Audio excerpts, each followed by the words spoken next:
ladies and gentlemen, I'm your bright host, and this is a whole new series I'm starting off where I'll be talking about the things that happen in the CW TV shows, like let's say the CW, The Flash, Legends of Tomorrow, Arrow, maybe Arrow, I'm not sure. I'm not really a big fan of that show because of how it relates too much to Batman and it's straying away from the Green Arrow feel, but I don't know, I might do it just for you guys. And also the Supergirl TV shows. So basically what's going on in this TV show is that, well, first thing you want to realize is that it's gotten a whole lot better. Everything has changed. The feel is a lot different. Less drama, more action, and I kind of like that feel to it. Sorry if it's just me, but that's what I like.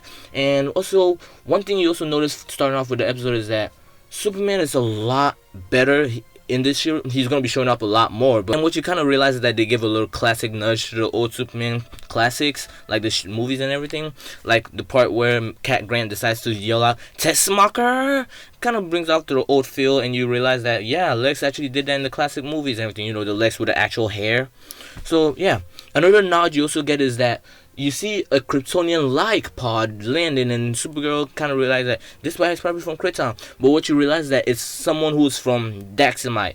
Now, Daxamite is in the same kind of solar system as Krypton, so they have a lot of similar powers, but the main difference is that they have different weaknesses. Like, let's say, a Daxamite will not be weak to Kryptonite, but it will be weak to lead, which is a little peculiar because if I were get in trouble and a Daxamite were trying to attack me, I could just easily penetrate that guy with a number 2 pencil. I mean, you get me? Get what I'm saying? No? Okay.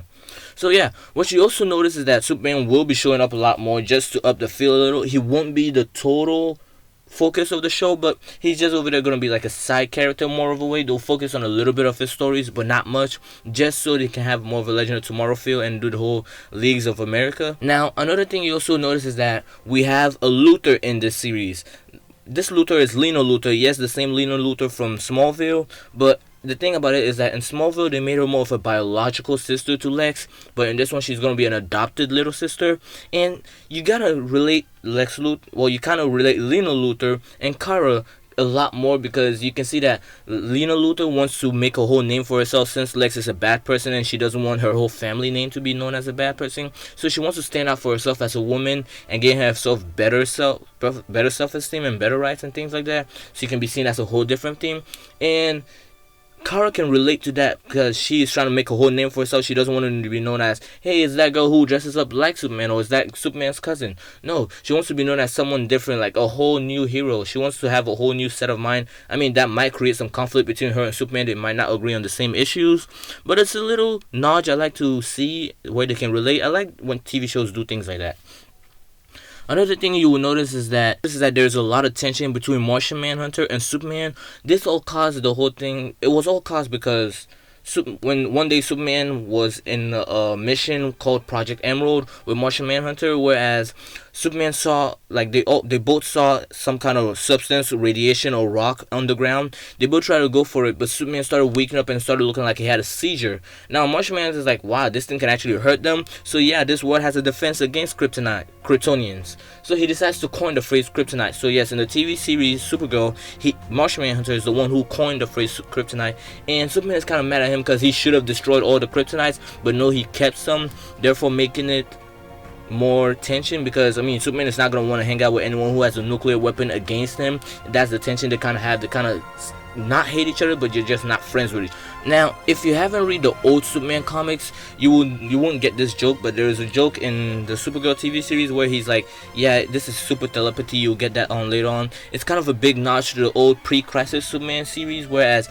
he had every single power, almost every single power you can probably imagine. Like, let's say, mini Superman shooting out of his fingers, he had that. Super language learning, he had that. Rainbow beams out of his hands, he had that. It was weird. So when they brought on the whole Flashpoint paradox, well, not the Flashpoint paradox, but the Infinite Crisis, they kind of trimmed that a little bit and gave him the basic power sets that you know of right now. Another thing you also notice later on is that Supergirl makes her mind and decides to be a reporter, which is kind of fun, and actually I like it a lot more because, I mean, what kind of person would just be a secretary while trying to save the day? It wouldn't exactly fit in well. It's like Peter Parker and Spider-Man. I know it's a whole different universe, but Spider-Man, when Peter Parker is going around trying to report, you think that he's looking for Spider-Man, but not knowing he's actually saving the day as Spider-Man. So yeah, I kind of like the whole feel. So she's going to be a reporter just like Clark Kent, Superman, and yeah, it gets a little more relatable between them. They get a lot of more connection time and, you know, bonding moments. one thing you will also notice is that the new big bad of this season is going to be Katniss Labs, which is a lot like Star Labs but different. Like, imagine an evil Six Skull who decides to make bad things to kill Kara. Yeah, basically like that. They won't be that funny, you know, because they're bad people, but you basically get the gist of it. And how there will be, like I said, there will be the new big bad of the season 2, and they might tie in with the Fortnite crossover. I don't know how they'll do that, but if they do, I'll like it. Now back to what I said in the beginning about Metallo. Metallo is like, Metallo in the post-credit scene is shown to be the new bad guy. And now remember how I said about Martian Manhunter having the kryptonite? Now he's having a tension with Superman, but he doesn't want the kryptonite to land in the wrong hands. They say that a lot. That's what makes you think that it will land in the wrong hands, like Metallo using it to power up himself and being the new big bad, and Superman kind of looking at him saying, "I told you so," and so on. Yeah. So yeah, tell me if you like this whole series. I'll be doing it more like tomorrow, well tonight I'll be doing one about the Flash, and I'll be focusing more on what happened in the new series and everything. So yeah, tell me if you like it, comment, subscribe, and also leave a comment. Click here if you want to see the video I did on Gone Freeze. Click here if you want to see the video I did on Harley Quinn, and I'll see you guys later. Ta-da!